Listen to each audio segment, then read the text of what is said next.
Welcome back. Privatization of the nation's refineries is the only way out of that lingering petrol scarcity we're experiencing now. And that's the view of the former managing director of the Kaduna and Port Harcourt refineries, Mr. Alexander Ogedigbe.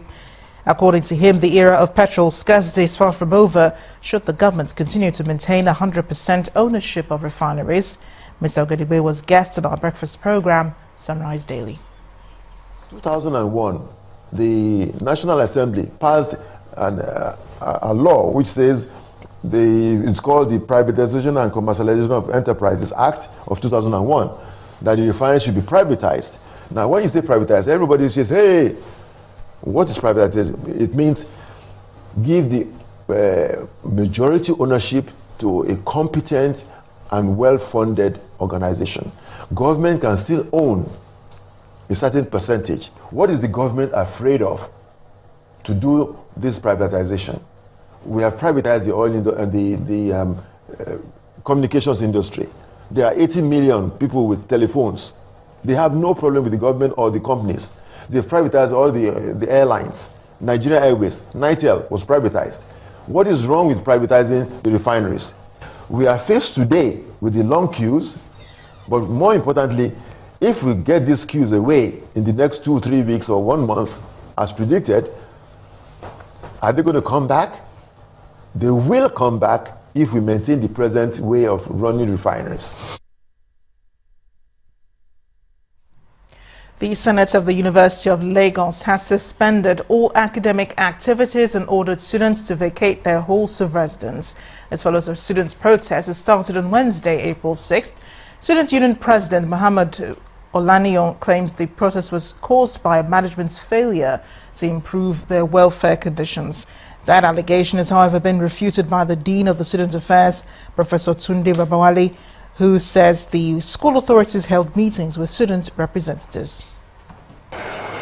This is the ever-busy road at the University of Lagos, but now deserted all because of this protest going on at the main gate of the institution.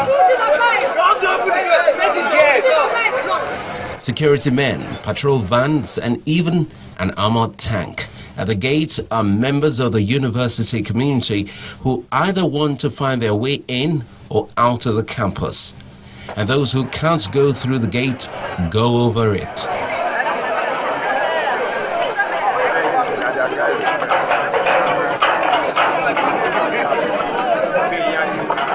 Eventually, when the gate is opened, there is a struggle to find the way out.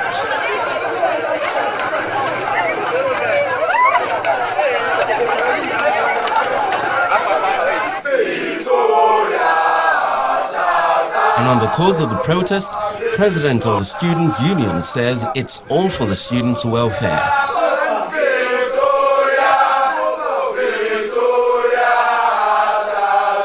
The issue of power is affecting our great country, Nigeria, and we are aware about this. But we have questioned management on some things, and the issues that we have questioned on is one. The issue of the generators. We have 4 spaces for generators in our service center on this Unilag campus. We only see 2, and these 2 provide 30% electricity to students in University of Lagos. We asked questions from the university management that why and what are the reasons why there is no other pure water coming in from outside school. The management made the union to suffer by bringing in water for students every now and then. On the issue of accommodation, we have 2 hostels that is undergoing renovation and construction. We said, all right, since one is undergoing construction, we cannot get it done in a year. We cannot get it done by December. All right. The management promised that should they all to be precise, will be ready by February 27th. And until now, should they all is not available. But the management would take none of that. Whatever anybody may say, the truth of the matter is that Unilag campus is one of the few campuses in Nigeria where you have a very relatively steady supply of electricity.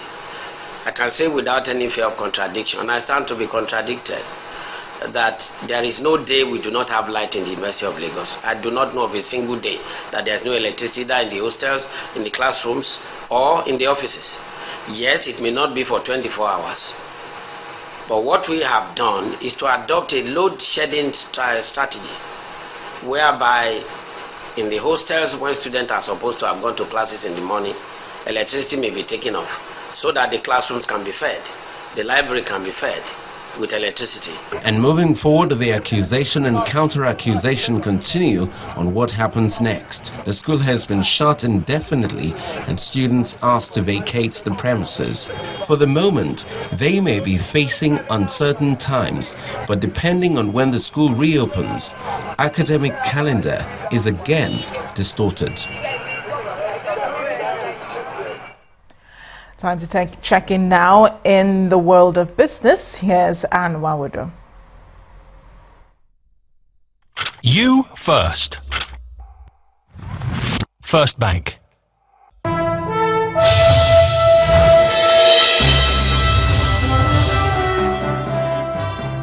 Welcome to Business News. The Akwa Ibom State Governor, Udom Emmanuel, has promised that his administration will give maximum support to interested foreign investors. The governor made the pledge during a visit of the Consul General of the U.S., John Bray, and his team to the government house in Uyo. He pointed out that apart from the abundant oil and gas reserves, the agriculture sector has enormous opportunities for profitable investments in the state. The Consul General, John Bray, explained that his team's visit is to identify investment opportunities in the state with a view to consolidating on existing partnerships between both countries. He listed security, reliable infrastructure, transparency and accountability in line with global economic practices as key to successful business. The Nigerian National Petroleum Corporation recorded an operational loss of 24.23 billion naira for February 2016. In a report released today, the corporation says the deficit was due to production shuttings of about 130,000 barrels of oil per day because of the vandalism at the Forcados export line. Repair works is ongoing and it is expected to last for about 8 weeks. For the month under review, total crude processed by the nation's 3 refineries was 32,352 metric tons, with combined value of output at 8.24 billion naira. Through the offshore processing agreements, a total of 838.99 million litres of petrol and 137.10 million litres of diesel were supplied to the country. Morgan Stanley Capital Index says it is seeking feedback from investors on the ease of access to the Nigerian equities market, a move that could lead to exclusion from index providers' frontier markets. According to MSCI, the move follows the introduction of restrictions on foreign currency trading by the central bank. It says it will announce its decision on or before April the 29th. Excluding Nigeria could create a higher hurdle to attracting investments, as there will be no need for passive frontier markets funds, which of course tracks the MSCI index to hold domestic stocks. The possibility that Nigeria might lose its place in the index had been a risk since it was excluded from key bond indices by JP Morgan and Barclays last year.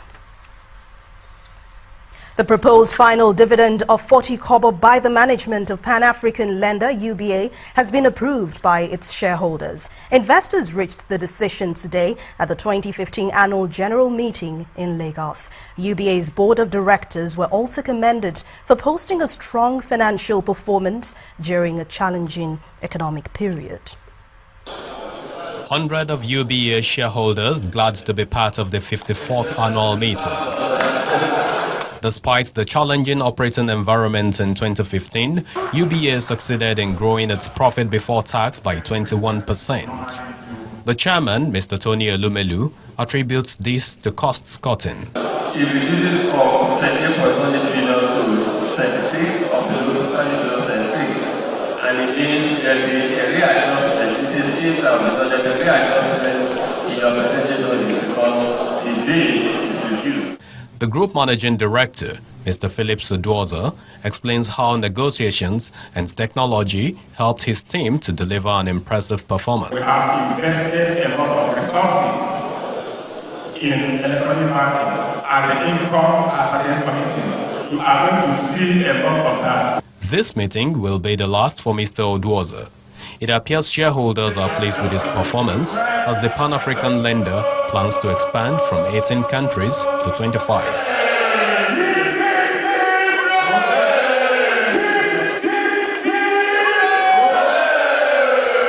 We identify with our customer, we identify with the countries where we operate in. And that, to me, is the way it should be. Because in the 21st century, one need to know that no one will develop Africa but us. And so UBA is leading the way in doing this. Have started yielding very strong results. Today, the 18 countries that we have outside Nigeria contributed 24% to our group profit. We hope to move this to about 50%. In terms of contribution back, I mean, we contributed this year over $10 million in terms of profit before tax to the group. Truly, we're planning on opening 2 new branches this year in the southern and eastern parts of Sierra Leone. So before the end of this year, we should have branches in Bo and Kenema. UBA remains strong in capital adequacy ratio with a robust loan deposit figure of 50%, a track record expected to be sustained by the announced Group Managing Director designate, Mr. Kennedy Uzoka, when he comes on board in August.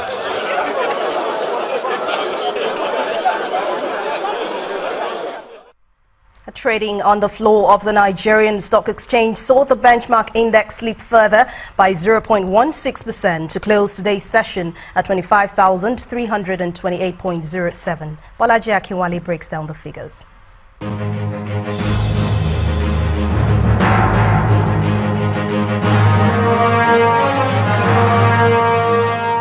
Welcome to the Stock Market Report.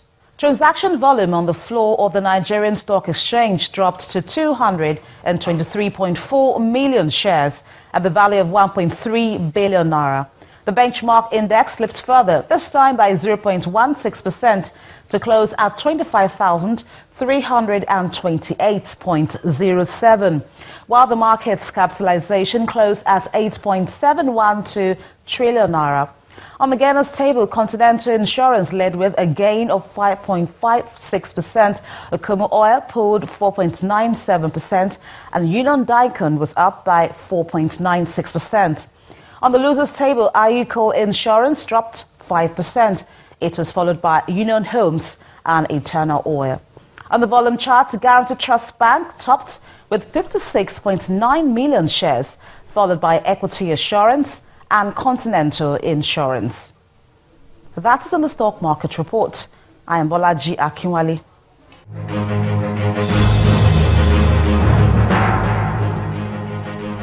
Now, most major markets across the globe ended in the green zone at the close of trading today. Let's now check out the figures.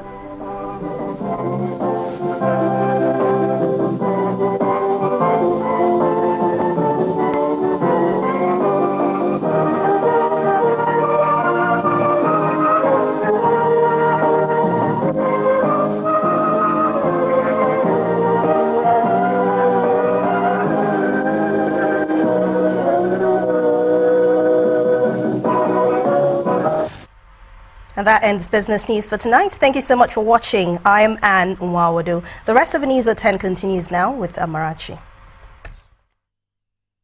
You first. First Bank.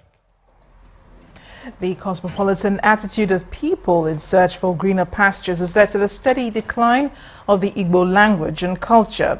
While fielding questions from a delegation on a research mission to Anambra State, Governor Willie Obiano said that measures are in place to reverse the trend. The governor made this known in Awka to mark a special occasion called Igbo Day in Anambra State to promote the language and culture of its people. It's a massive display of Igbo artifacts, masquerades, dance, and attire. The St. John of God Secondary School, Awka, comes alive for the Igbo Day in Anambra. an occasion to revive Igbo language and culture values among the people, especially the youth, who will be the custodians of this natural heritage of identity in future. People that are living in Anambra State, they find it very fashionable to speak in English, even when they are conversing with their children.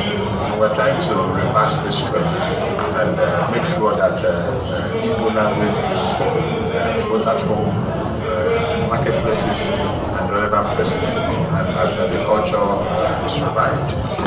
The Igbo nation prides itself as an ethnic tribe rich in culture and language, but it appears these identities are fast becoming extinct.